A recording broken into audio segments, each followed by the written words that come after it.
Hey there, it's Kevin from Product Design Online, and today I want to show you all of the new features included in the Zeppelin 2.0 update.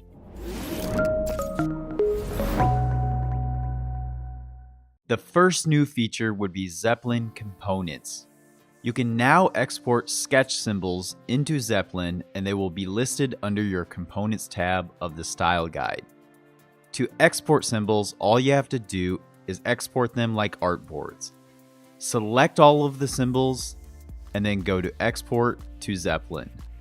Then they will be added to the components list instead of the project artboards. Once you have components in Zeppelin, you can reorganize them by placing them in groups.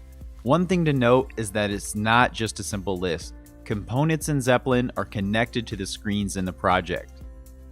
Along with components, there are also many other new features in Zeppelin 2.0.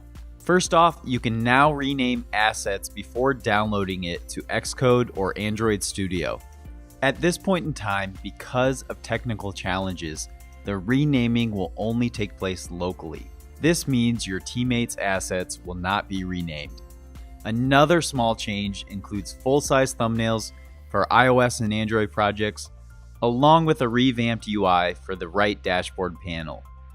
Now, if you prefer the old clip thumbnails, you can change it by going to View and then Clip Screen Thumbnails. Next, you'll notice that Zeppelin now supports ordered artboards in Sketch. This feature is still experimental, so you'll have to enable it by going to Zeppelin, Experimental, and Import in Order.